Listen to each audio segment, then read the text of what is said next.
Morning, everybody. On behalf of the Hashtag Chamber and Development Group, I'd like to welcome you to this morning's Eggs and Issues. My name is Amy DeBryan, and I am here with you as a member of the Hashtag Chamber. Before we get started, I'd like to do a couple of thank yous. I'd like to thank Midwest One for the coffee this morning, Smoky Row for providing us with the facility, and then George Daly Auditorium for providing the sound for us. Before we get started, I'd also like to thank the American Legion.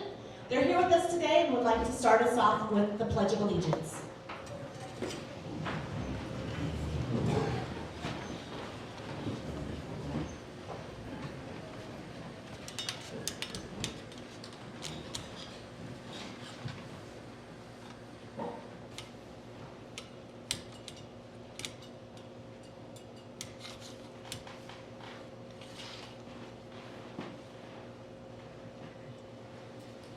I pledge allegiance to the flag of the United States of America and to the republic for which it stands, one nation, under God, indivisible, with liberty and justice for all.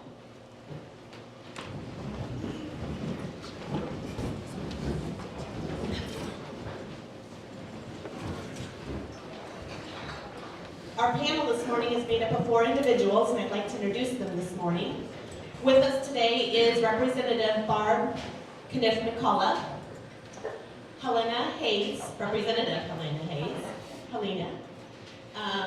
We'll go with Senator Aiden Dickey. Adrian, I will get it at some point, thank you. And then Senator Ken Rosenbaum. I've been called worse. So. Okay, thank you, I appreciate that. And then I'd like to welcome Mayor Dave Creutzfeldt with us. He'll be our moderator this morning, and I'll turn it over to him to get us started. Thank you very much, Amy.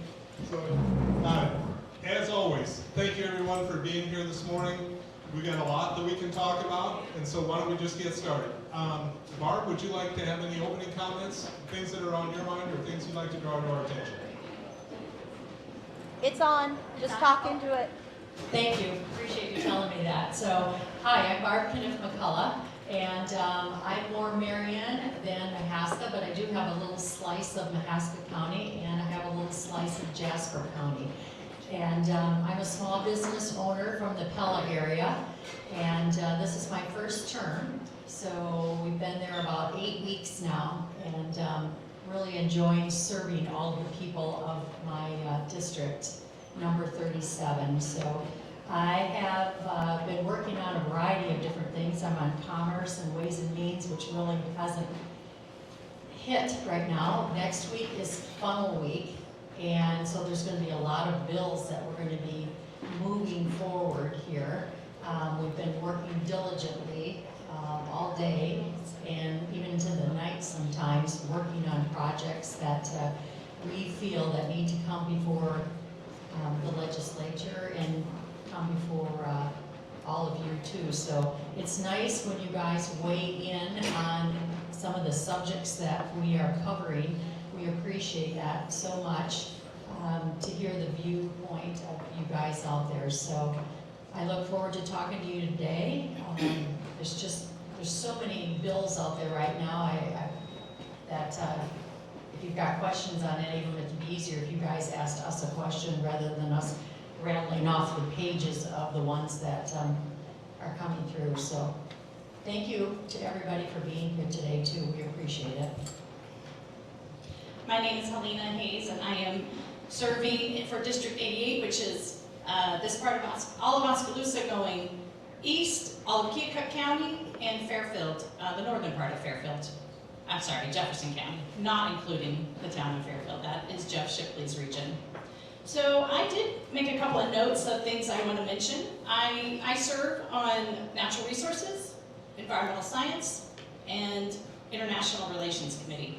I'm kind of disappointed that we haven't had a whole lot of bills through our Natural Resources committees, but I'm getting certainly a lot of emails and concerns about natural resources, deer populations especially, land being purchased for DNR purposes, raccoon issues, things like that. So it's not that we're not hearing, but we haven't had a whole lot of movement, I feel like, in that committee. So a couple of things I wanted to highlight for bills that have been really on my radar and in a lot of conversations this week. That includes, you betcha, carbon pipeline. Okay, carbon pipeline. We've got 5 bills that came across from the Senate that are sponsored in the House also. You know that the carbon pipeline is going diagonally across the entire county of Mahaska County and a little portion of Keokuk. And you should know where I stand on this issue, and I have been very vocal about this. I've been very transparent about it. I absolutely do not support the carbon pipeline. And I have a lot of good reasons for that. and I will stand with you in fighting for your property rights. So I won't go into that too much, but Farm Bureau has been supportive about a 90% land acquisition for that. And a lot of other issues with resisting eminent domain for the purpose of private entities and for profit. So a couple of other things I was excited to see this week too. Student teacher stipends. Is Daniel here today? No, okay. Student teachers, we all know that when they get done with their classes, they go student teach for a semester, and they do it, they pay for their own, they pay for the credits that get through their school, along with their own living expenses and whatever needs they have while they're student teaching. Well, when we did the school choice bill, one of the portions of that was to open up the categorical funds. Okay, those were certain amounts of state money that were specifically used for certain areas like the TLC, and there's three or four funds. The bill that we just passed allows schools, if they choose to, if they want to be able to use some of that money to pay a student teacher. And so it just gives them a way to incentivize bringing young people into their school and appreciating them in such a way that they can help fund their own education that way and finishing up strongly. Of course, a couple of other things that I'm sure we're going to hear about today. Gender identity bills. 2 of them in the House right now have to do with prohibiting the instruction of gender identity in public schools. And of course, this has been a controversial one. And let me emphasize to you that I fully stand behind these 2 bills in particular. The second bill has to do with parental consent to make accommodations for gender identity, and the idea that it is okay that a school not share with the parents, not tell the parents that their student is talking about different pronouns or goes by a different name or things like that. So no longer allowing schools to hide information from parents that they should share. And this is a very simple idea that parents are the full authority of their children. This stems a lot from Linn-Mar School District, and I kept a quote on my phone about what they said. They basically said, you guys, that parents aren't the ones that have what the parents says, what they want them to know, what parents want children to know is not as important as what the community thinks they should know. And that's a real problem, that when we start usurping parental rights and not recognizing that parents are the ones that have full authority and responsibility of their children. So those 2 bills have garnered a lot of discussion, and I'm in full support of them. I'm hoping that we can get the gender identity up to K through 12. It started at K through 3, it's what Florida started at. It's at K through 6 right now as we're going through committee, and I would love to see it go all the way through school. Education is for academics. Learning how to read well, learning how to write well, how to research, how to grow, how to learn things. About learning where Kazakhstan is on the map. So it doesn't have to be about ideologies that threaten very personal issues like your own identity, and that's what we're resisting. So it's not an anti-LGBT narrative, and it's and it's not about banning books. So we've had a lot of emails about those. Last thing I want to mention, other conversations, truck or tort, taxes, and yes, the bill I'm going to write home about, the raccoon bill. It's going to be my signature piece, raccoons, yes. So, should you be able to dispose of a raccoon that is eating your fields or not? And so, I do want to say before I forget, I have some stuff up here on this bench, and I really want you guys to come up here when you're done and take it home. We have some maps, we have some school funding resources, because school funding is very complicated. Please come up here and just look over that stuff, take it home, be informed, okay? So, I'm looking forward to your questions. Sorry, that was kind of long. Good morning. I'm Adrian Dickey from Packwood, lifelong resident of the great metropolis Packwood. I serve Oskaloosa and to the east of Mahaska County, all of Keokuk, all of Jefferson, all of Van Buren, and then Mount Pleasant, and then in the same direction in Henry County, or to the west of Henry County. Second term, I'm the chairman of the Workforce Committee in the Senate. I have a great mentor sitting beside me that's it's a blessing to have his leadership in that building. Kind of the big things we're working on right now is workforce issues, obviously being the Workforce Committee, but the big focus right now is our youth labor bills, or youth labor laws, excuse me. We're drastically almost rewriting that whole chapter, and that came from youth wanting to have a job, and the restrictions out there are pretty prohibitive, and the times that they can work and the hours they can work. And we're following the leads of states around us that have kind of veered away from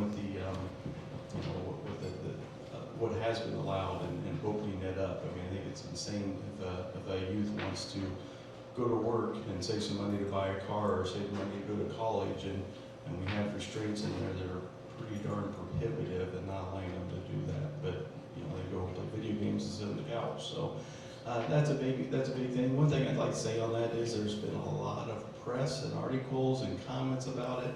If you read any of that or believed any of that, you would think that we are going to be putting kids into coal mines, lighting off dynamite, putting them in the meat packing plants, sawmills, etc. The fact is that those occupations for our minors are already allowed, and in the bill that we're rewriting is making that so they cannot have those occupations if they're under the age of 18. So it's just I guess I bring it up for a little example of, it's a classic example for me that everything you read is not how it initially is, and we're doing the exact opposite with this bill than what the I guess I'd say is a lot of the pro-union stance people are trying to claim what we're doing with it. So anyway, look forward to chatting with you later today. Thank you. Ken Rosenbaum from Oskaloosa and Pella area. I've represented part or all of Mahaska County now for, this is my 11th year. Just a reminder, my current district includes several townships in western Mahaska County, most of Marion County, and all of Jasper County. So for 10 years I went to Oskaloosa and Pella and south, and now I go from here to north and west. It's a more compact district with Newton and Pella being the two primary population centers in the district. As I have for many years, I'm still on the Natural Resources and Environment Committee. I'm on the Agriculture Committee, I'm on the Transportation Committee. But yet this year is very different because I'm on the Education Committee, which I've also been on for a number of years, but I chair that committee now. So chairing a committee brings, as Adrian and others know, that brings some responsibilities. We've had 46 bills the last I checked, filed, sent to the Senate Education Committee. So I appoint subcommittees for all of those 46, try to manage those 46 bills, and some of them make it through and some of them don't. So 95% of my time is spent on education matters this year, unlike other years when I chaired natural resources and worked on deer population and water quality. Now it's more education. So the third week of session, rather, we passed the school choice bill. The fourth week of session, we passed the school funding bill. I have 3 more bills in committee, kind of major education bills in committee. We've talked about around the edges, the House is doing some different bills on schools. I'm running the governor's, what's called the parental rights and school transparency bill. We're going to run that in committee this Wednesday. We have some amendments to it, but I'd be happy to answer questions about that. We're also doing some stuff that doesn't make the headlines, but still important. We're working with school superintendents to streamline efficiencies in school districts, to do away with extra work, unnecessary work, paperwork, that sort of thing. The governor and some of us have worked closely with superintendents on that. I met with 8 superintendents just Thursday morning to discuss that.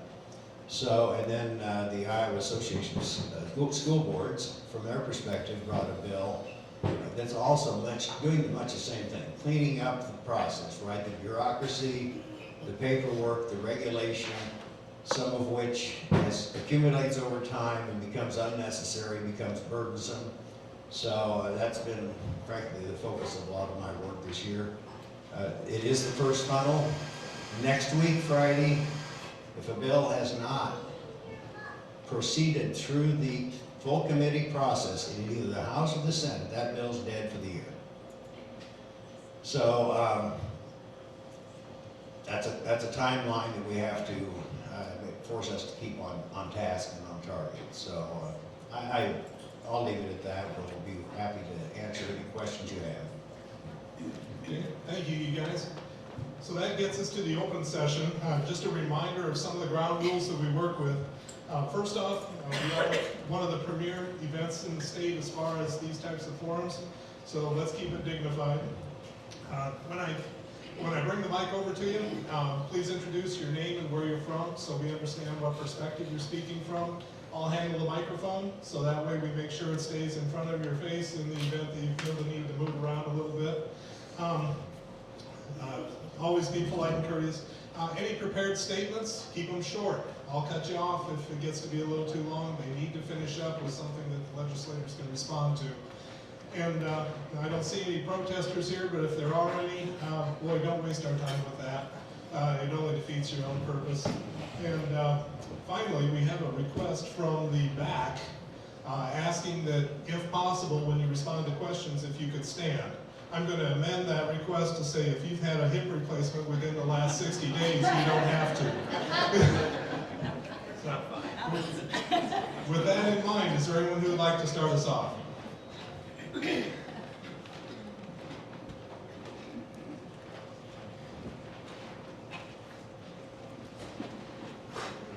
My name is Jody Steinhage and I reside in Oskaloosa. And I'm going to preface this, kind of out myself. I grew up in Idaho in a more conservative, a more Republican place than Iowa. I have grown up, I'm a Republican. I vote usually Republican, but I'm also a public education teacher for the last 17 years. My comment and my questions is about the Iowa Senate Bill 85 dealing with social emotional learning. Social emotional learning is vital. It talks about 5 competencies. Do any of you know the 5 competencies that go with that? Is that your only question? Okay. So, society has shown us that we need social emotional learning. There was an example in South Carolina last week where 2 women fighting about a right-of-way got into an argument and one shot the other because they didn't know how to handle their emotions. These competencies are vital. I'll go ahead and tell you. They are self-awareness, self-management, social awareness, relationship skills, and responsible decision-making. All 5 of these competencies are vital to being a person who can, 1, recognize their own self and their behaviors, 2, see how their behaviors affect those around them, and 3, taking 1 and 2, turning them into a productive member of society. There is nothing sneaky about this. There is nothing immoral about this. There is no hidden message. This is all about figuring out who one is and then how you can become part of a bigger community. I eat, breathe, drink, live this SEL stuff every single moment of my day because I work with behavior students at the elementary. As a society, we are not teaching the kids how to handle the good, the bad, the ugly of life. I'm not worried as a parent because I teach my kids what is morally right and that of what I believe. There are parents who do not. They are not taught how to handle their emotions. They are not taught why it's important to be an important member of the society. People are not here for the greater good. They have not moved from this. So, I would like to know, are you willing to come walk a day in my shoes before you vote on getting rid of social emotional learning? Are you willing to come see why these kids need social emotional learning? It's not an immoral thing. It's not trying to hide. Okay, there might be bad apples, but most of us are there trying to help students be able to. May I find out. answer your question on Senate File 85? Let's cut to the chase. Senate File 85 is dead. It was filed by Senator Salmon. It deals with CASEL, C-A-S-E-L, which does have some problems. The transformative SEL has problems. We are not going to go that far. That bill is dead because I've killed it, because I believe it goes too far. The governor's transparency bill deals with SEL, but only in a very tangential way, by simply saying, if you're going to provide questionnaires, surveys, exhaustive questioning of students, you gotta let the parents know before time. You need to let them see what the survey is asking. So Senate File 85 is dead. Okay, but are any of you willing to come live a day so you can see why it's important? Ma'am, in 11 years I've been in every school district in my district repeatedly, a number of times. Necessarily to you. I'll answer that, absolutely. But I want to focus on the schools in my district. I have 11 schools in my district. And so, yeah, I intend to visit each one of those between now and the next session. You cannot find time during session right now. We have hardly time to just get home for the weekend and decompress a little bit. So, yes, after May, I do intend, and I've already made arrangements with some of the superintendents in my district to do that. Now, I think we all agree that children have emotional needs. Clearly, they do. They need to know that they are loved. They need to know that they are accepted. They need to know that somebody is for them, will fight for them. I don't think anybody would say that there's not a need for that. However, there are serious concerns about SEL, the transformative part especially, and CASEL, or CASEL, however you want to pronounce it. One of them being the surveys that he was mentioning, the fact that they are data mining over and over the emotional state of your children, and that information doesn't stay with the district, okay? It goes elsewhere. And there's grave concerns that the potential is that this could lead to social credit scores later on, okay? And that's been brought up. And do we want to examine all aspects of this? Absolutely. So I do think there is major concern over it. And I do think that we need to have that conversation. And Barb and I have been having that conversation quite a bit. And so please, it's a very deep, deep subject. And as you dig into it, you may just be surprised at the tentacles of it. It goes a long ways. So it has a lot to do with forming people's, I'm sorry, I was supposed to stand up. I just realized that. Sorry guys in the back. Forming a child's mind, yes, and forming the way they think. And when you start to get into that area, now you're examining again, who is going to be in charge of the way that your very child thinks through things, okay? Who is going to form their minds and take them to an understanding? And that all has to do with worldviews. That has to do with what you believe about yourself and what you believe about the rest of the world. And so you're getting into some areas that, who does that belong to? Does that belong to the school? Does that belong to the parents? So you do have to ask those questions. Good question, and I applaud you for your work because teachers absolutely matter. And don't forget, you guys, what I'm sad to see is the fact that you're in a very laudable career, okay? 20 years ago, that was like, if you said, I'm gonna be a teacher, people were like, wow, thank you. That's an honorable profession. But unfortunately nowadays, the perception is changing, and why is that? Why is that? And I want us to ask that question because it shouldn't. Schools matter. Teachers matter. You guys do. And we are working very hard making sure that schools are successful. They are places of academic learning where students can thrive because they are very, very valuable. Anybody else want to try? I echo what you're saying, Helena, and I also want to comment that we need to get back to just teaching the basics to the students also. We're graduating these kids that when they get out to the workforce, where I employ those, Adrian Dickey employs those, that can't read, they can't write, and we've lost that. So how do we get back to that? The social piece is very important also of a child, and I agree, there are some families that are not training up the child in the way that he or she should go. I also have a daughter that's a teacher, but she teaches in the Chicagoland area in a small town, more of a private school setting, but there are concerns, and there's concerns as I go and visit. I have a meeting next week at the Pella schools, and the children that are coming into the school systems too, they're more rambunctious, they have issues, and how do we deal with that?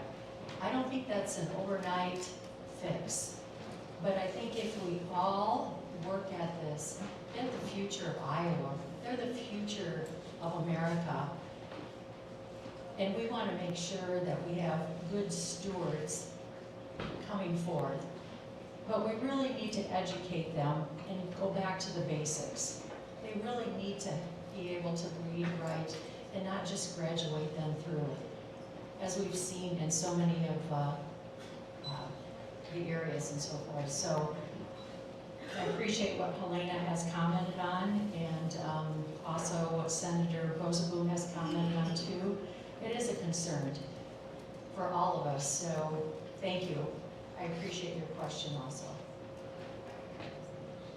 Joe Warwick, live just west of Oskaloosa. One of the things that was talked about up there is extending budget certification till April 30th. Appears to be a reasonable idea for what I know, unless there's some reason it shouldn't be. The other one is, I think it's Bill 181 and 1124 or something up there, having to do with budgets for the county, and it's dealing with general basic, general supplemental, rural basic, rural supplemental, and they're wanting to evidently change around what monies can be taken out of what budgets. Would appear to me that ISAC does not support this as far as I know. I don't know how Mark and Steve feel about this, supervisors. I don't know how the auditors feel about this, but when the state starts dealing with county budgets, I get a little nervous on that because I think they're starting to deal in an area they don't know too much about. So check into that. It may not make the funnel. If it does, at this point, I don't support it. Thank you. Thank you. I apologize. So I'm on the Ways and Means Committee, and we have a bunch of tax bills going through right now. One thing, Ways and Means or taxation bills, they are funnel proof. So a little background on this funnel we talked about. Ken mentioned it a little bit ago. The last I looked, there was over 1,000 bills between the House and the Senate right now floating around, okay? So it helps for me, and I'm guessing the same with everybody. If you don't give us just a number, tell us a little bit what it is. It's absolutely impossible to read 1,000 bills, much less understand them. But when it comes to if a bill is dealing with taxation, it's not subject to the deadline for next week. But on some of the bills you're talking about, the first one was the extending the deadline to certify. There was an error that was discovered a month and a half ago, I suppose, that dealt with the amount of funds that the counties thought they were gonna have. It wasn't an error on the counties, it was an error from the state. That bill that you're referring to, some of the counties had already had their budget set. They didn't have any money, it wasn't any new money, it wasn't money that was taken away from them. They had set their budget, the budget wasn't in place yet, but they had set a budget, we found the error.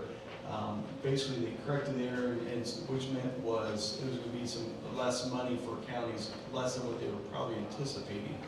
The deadline that you're referring to was move the deadline out so they had the opportunity to reset their budgets. It was the right thing to do for the counties. I mean, it wasn't their fault they were in that position to have recertified the budgets. The other one on taxes. I can speak for myself, but I'm guessing it's fairly true for everybody up here. The overwhelming amount of emails I receive on any one subject is on property taxes, and people are upset about property taxes and want property taxes reduced. I'd say the vast majority of the communication I receive is on that one issue. What you're referring to is there's a series of bills, one that we just passed a week or so ago in the Senate, and it took, I think there's 18 or 22 different levies throughout the state right now that a county can put in place. It's consolidating those. It's shrinking the number of levies. There was a levy, I believe, that a city could have a levy for a city band or opera or something along those lines. I mean, it was just cleaning up what's been in place for years. It was not cutting counties' budgets. It was slowing the growth. Because one thing we were seeing with the property tax issues is the growth is just out of control. Again, it was not cutting them, but it was slowing so that growth doesn't continue to do this that we've seen in the last 5 or 10 years. I think I addressed your question. If there's something that I missed, please let me know. Joe, I'm not on Ways and Means, so I'm not aware of all the details, but I am aware of the big picture. Iowa is 40th in the country. We are the 10th worst state in the country relative to property tax collection. That's a problem. It's no secret that in Iowa we've dealt with income taxes the last few years, but property taxes continue to grow faster than any other segment of government in Iowa. So, yeah, it's going to get eyes on it. And I'll give you an example, by the way. Joe, you're a former county supervisor. We have some supervisors here. You know, for years, we in the supervisor world said, why is mental health funded by property taxes? Well, we took care of that 2 years ago or 3 years ago. We removed that burden from the counties, and the state took that burden on. But what happened, and by the way, that typically around the state was a 47-cent per thousand levy. You realize that 48 of the 99 counties kept the 47 cents that they had been collecting for mental health. They no longer needed it for mental health, but they kept it in their budget and they spent it on other things. So we, the state, tried to take away the property tax burden for mental health, and half the counties in Iowa just chose to keep levying the tax and spending it elsewhere. So sometimes we have to respond to things like that, and that's what's happening.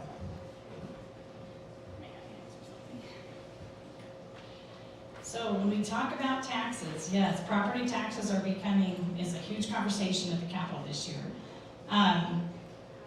One thing I want to mention, Mahaska County is becoming quite well known across the state for emergency management issues. Okay, so if I can present that to you, you guys are paying for $500,000 or $500,000 in litigation from 5 court cases, where one county entity has sued another county entity for illegal activity, working outside the scope of what they are supposed to do. So in our county, emergency management is one issue that we really want to take a look at, okay? And what they want to do right now, a bill that's in the House and Senate, is to take emergency management and put it on your levy as a separate line item on your property taxes because they want full taxing authority. So I'd like you guys to consider that. Right now, the budget for UNC is $1 million. And not that we don't all want emergency services, but we have ambulance, we have police, we have hospital, we have a lot of services, but we are also paying for a lot of extras. And so that's an issue that I think I challenge all of you to examine. So I'll just leave it at that for now. Please be aware that Itasca County is dealing with that very intensely, and I hope you will ask some questions about it and become familiar with it. Thank you. Anything you want to say? No? One little thing to add on to what Ken said. You mentioned the counties, or many of the counties in Iowa, 48 of them kept all or a good portion of that. Itasca County supervisors did the right thing, and they passed that savings on to the taxpayers here. So I applaud them for doing that. I had a forum last week in Fairfield, and most of the forum again was on property tax, and I will stand up for property tax reform. That is a big issue for me. But I'm not going to be a hypocrite, and I will tell you the same thing, that if one of your property taxes go down, there's an expectation or a realization that some of the services might go down as well. You know, it's hard to complain about your gravel road having a few potholes here or there, or the road grader not getting it taken care of, or something. If you're wanting to pay less, there's a chance that you're going to get a little bit less. So just have that understanding if you're wanting your property taxes to go down. Charlie Comfort, Oskaloosa, currently serve on the Oski School Board. I want to talk about what I hope is a less controversial issue, preschool. Oskaloosa is a PK through 12 school district. We very recently, within the past couple of years, assumed pre-K from a private partnership here in the school, here in the city. House File 297, introduced by Representative Chad Ingalls, seeks to modify the funding formula for PK students, specifically those at or below 200% the poverty level. This particular bill, I think, is a passion of mine, and I think of those locally. Preschool is very important to this community. It's not just a student success issue. I think there's a ripple effect to make it a workforce issue as well, as we start talking about 4-year all-day preschool. I'd be curious to know from the four of you where you stand on House File 297. ISB, I believe, is registered in support of this bill. It would have a tremendous, I think, impact on the Oskaloosa School District and other school districts throughout the state, so be very interested in your thoughts. I'll stop real quick because, being honest with you, I don't even know what it is. You know, it's a House file. And for me, when I mentioned earlier, there's 1,000 bills at any given time. You've got to figure out where you're going to focus. And for me, I'm only focusing on Senate file bills currently until the House bills make it through the House and come over. Because if they got in the House, there's no use me wasting time to study them if they're never going to cross my eyes anyway. So, you know, if it makes it through the process and gets over this way, then I'll certainly take a look at it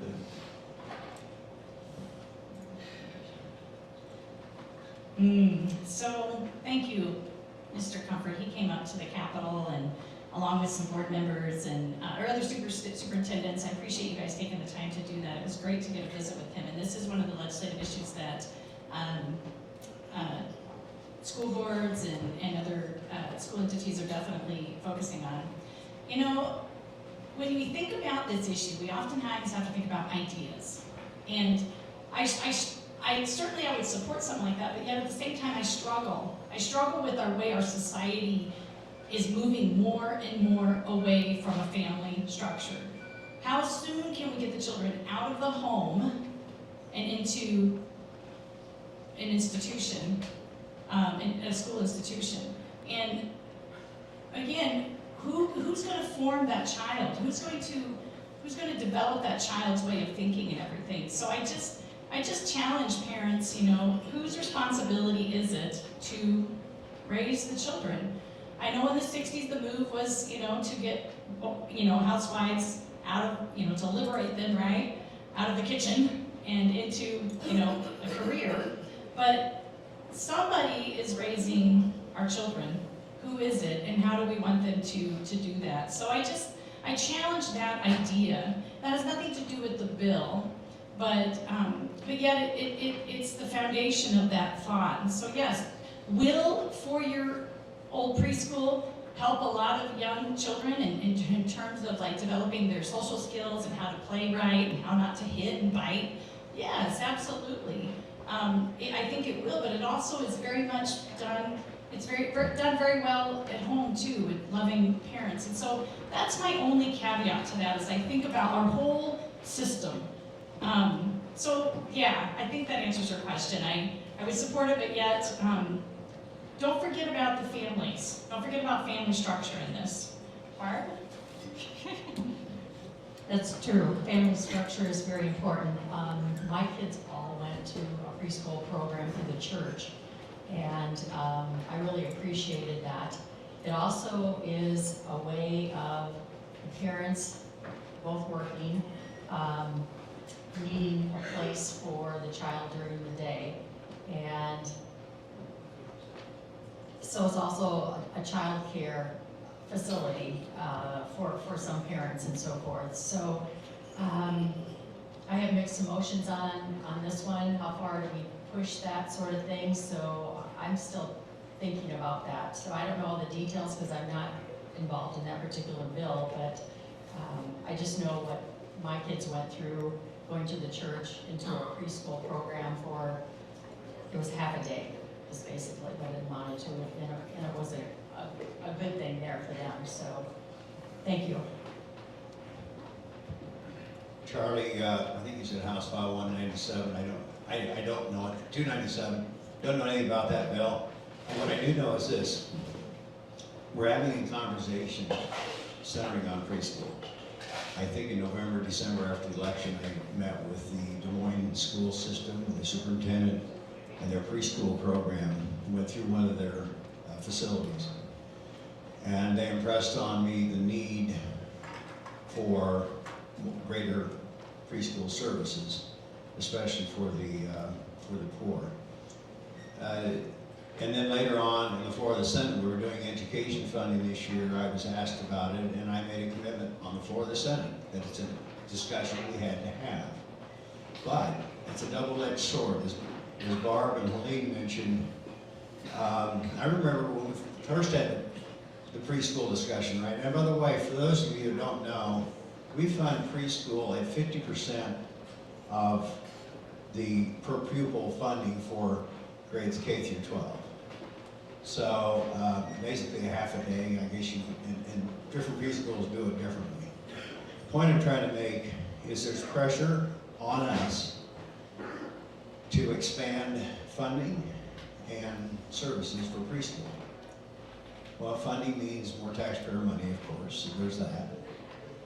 There's also the concerns. I know in one of our local preschools, I went through that last year, and they showed me this, I think it was a 68-point assessment questionnaire that they had to do for each student 3 times a year. They complained to me that we don't have time to teach kids. We're doing assessments full time. They had 20 kids times 68 questions times 3 times a year. And a lot of it's subjective, right? It's not just checking a box. So the burden on that assessment, and that brings in back to the SEL argument. How far do we go in the teaching environment as opposed to the home environment? Where do those lines start and stop? So it's a tough discussion. We are having it. I do not expect anything to happen this year, House File 297 notwithstanding, because I don't think over in the Senate we're ready for this yet. But I will be working on it in the interim. One more preschool thing. Katie Trader, I'm the preschool director here in town, and we actually partner with Sunshine, the Christian schools, so they're part of our statewide voluntary preschool program. I just want to make a comment. We had forums this year with our community, trying to figure out how to best offer services to everyone in Oskaloosa. And the thing we kept hearing is, it's a child care desert. We can't work and pick up our kids 3 hours into the day, but we want them to be at school. How can you help us? And so it's more of you say you struggle with how to put more kids in school for more time, but we have parents struggling with how can they work and their kids also get an education. So that's where we're coming from. And it's just, how can all kids have access to the same education when we do have a child care desert here in town? So that's just my comment on it. Thank you, Katie. And maybe you can correct me, am I right or wrong on 68 questions? Something like that. It's a lot, but it's required through the state grant, yeah. It's required, and we have something to do about what required means. So that's why I'm asking. And a follow-up is simply, I lost my train of thought. I'm sorry, I totally lost that train of thought when I asked you the 68-point question.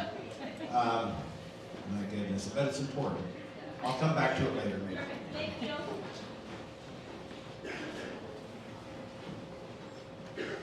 Eric Palmer, Oskaloosa. All of you voted for the private school vouchers program that over the next 3 years is going to cost around $1 billion. And in essence, you're treating the private school student the same as the public school student. And what I'm hearing though, you've got all these bills, I'm getting to it, you've got all these bills that are pending, but to my knowledge, they only apply to the public schools. They don't apply to the private schools. Well, if we're going to fund privates like public, we need to have the same rules. I want to know what's in the libraries of those private schools. I want to know what the lesson plans are. I want the state auditor to audit their books. My tax dollars are now treating private schools like public schools. Are you folks going to treat them the same?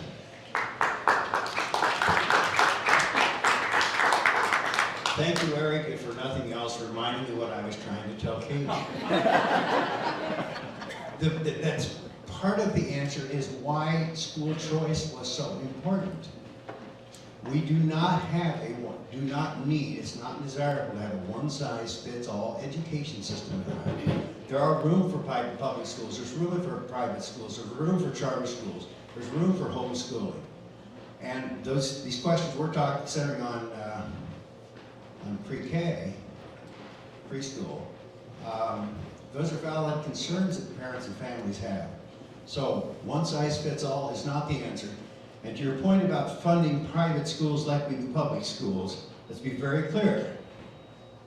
We're talking about $7,600 for the private school educational savings accounts. We're spending over $17,000 per student per year for every student in Iowa in public schools. No, we are not funding private schools the way we are public schools. And if you want to know more about school funding, there are some copies up here. There is a very complicated formula, so please take it and just start familiarizing yourself with school funding. It's a long conversation. Anybody else? So is that a no? I'm all for it, it's a no, then you're not going to require privates to be like, no. Is that a no?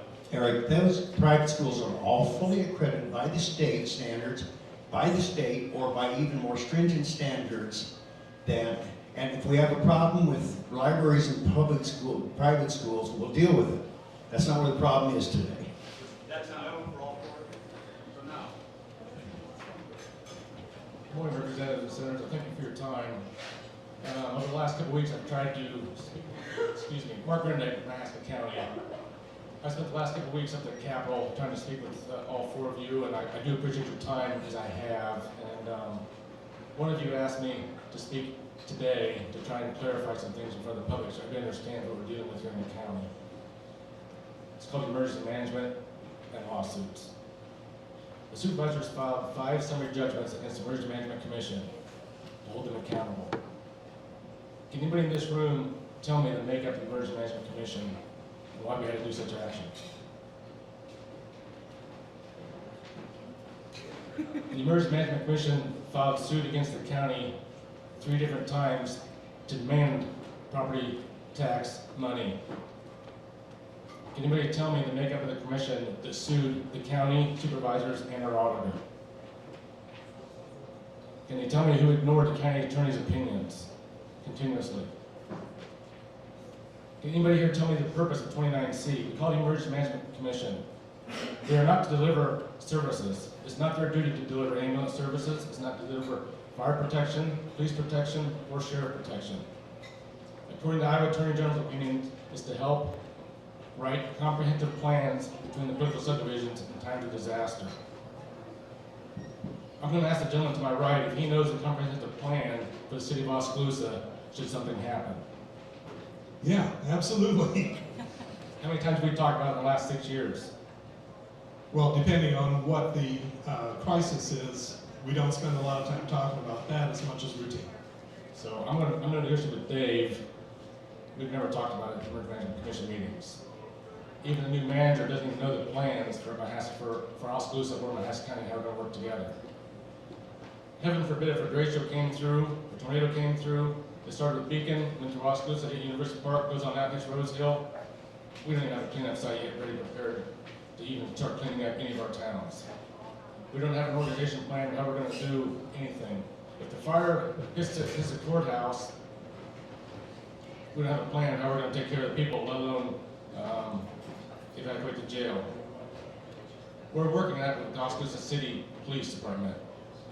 You know, you guys have some bills in front of the house to give them now new taxing authority.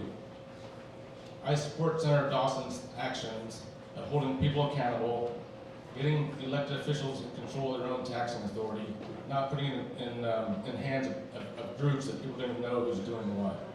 So I really do want you to consider the actions of Senate File 352 now. I really would like some support on Alina's House File 117. That does keep elected officials accountable to their own taxing authorities and entities. And I thank you for your time.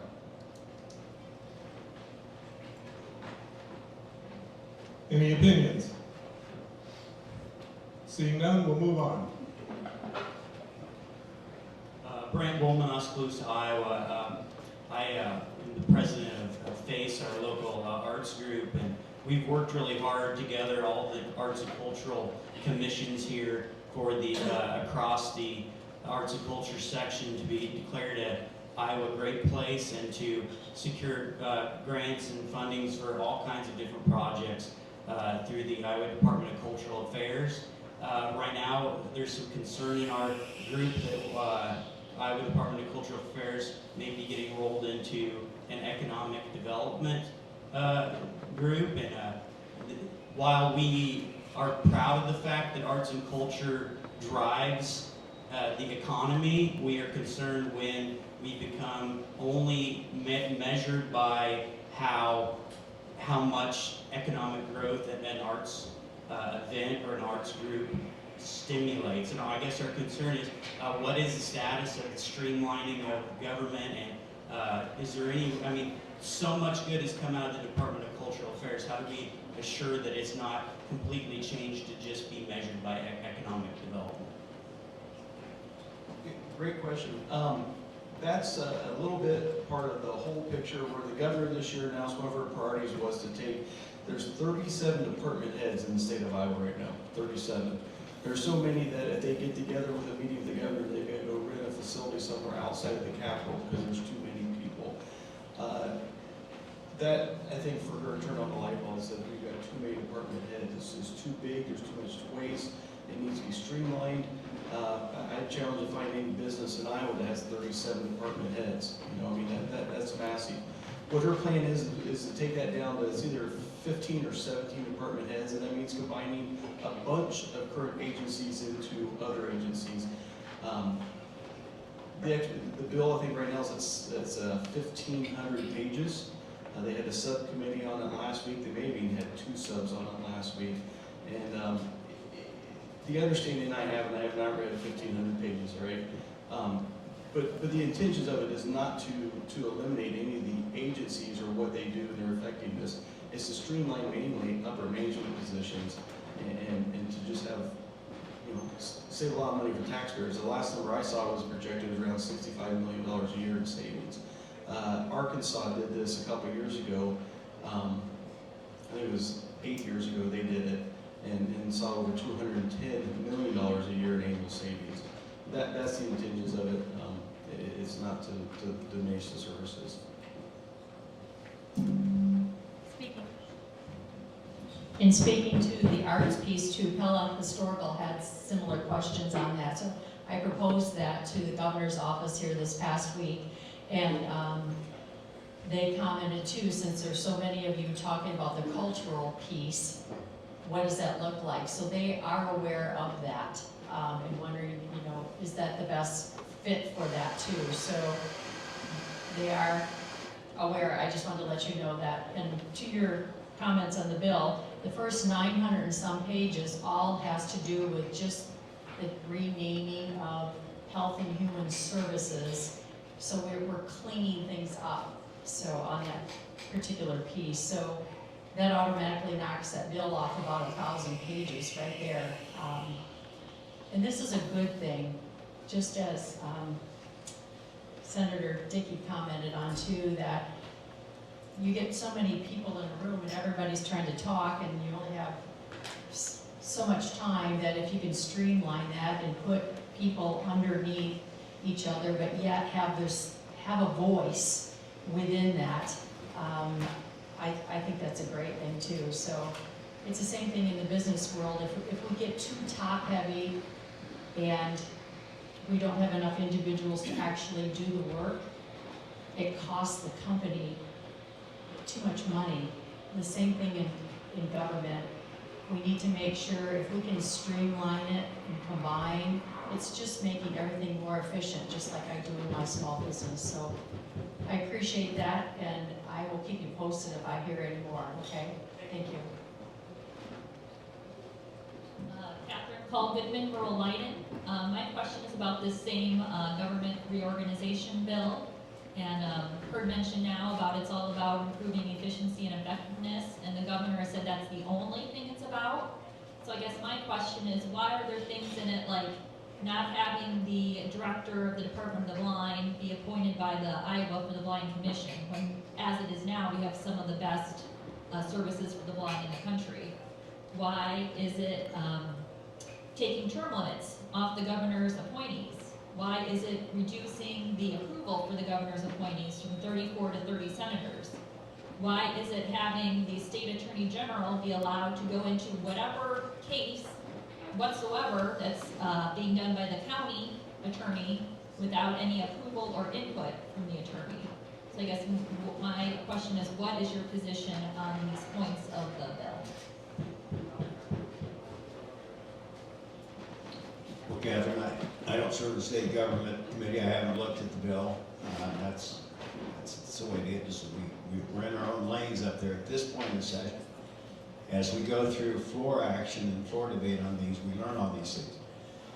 But I guess I simply want to say, I believe this is a glass half full, not the glass half empty. The governor's making a concerted effort to streamline and make more efficient state services. You know, that's should be regarded as a good thing. Now, there's details in that. That's why the beauty of the legislative process is that you obviously have a pipeline.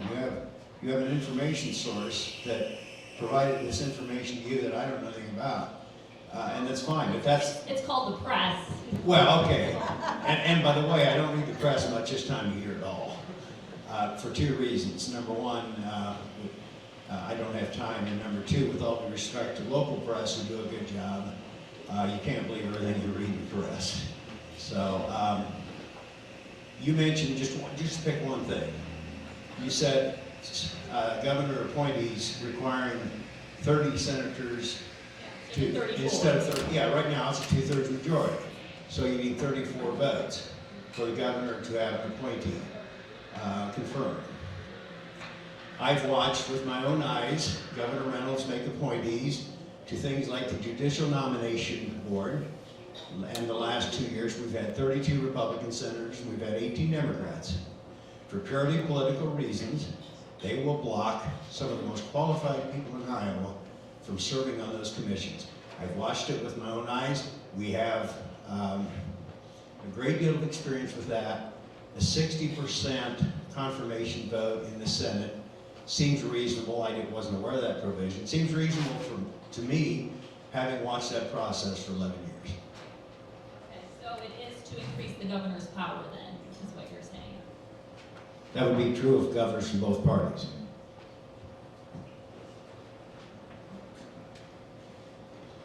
That gets us to the end of the event. Do you have any parting comments?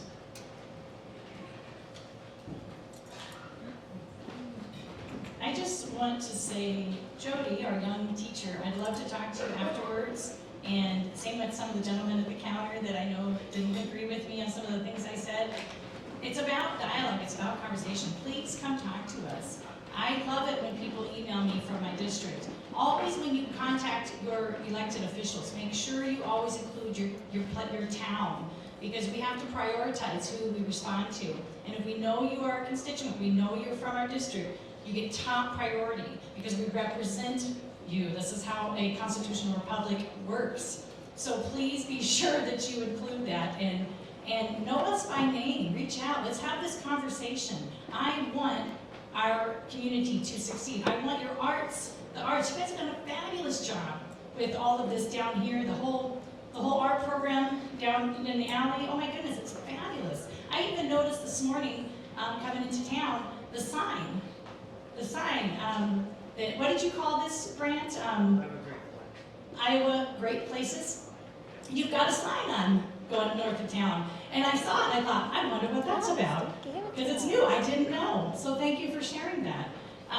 So yes, we're all in this together. Let's all have conversations.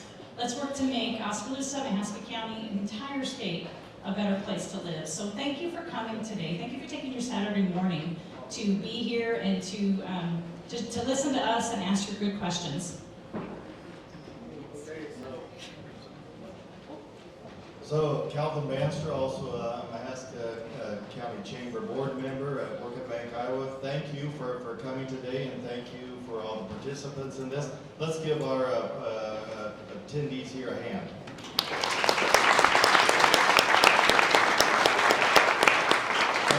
And one more thank you that we also have to thank Dave, the mayor, for moderating this so well that he does so often. And let's give him thank you for that.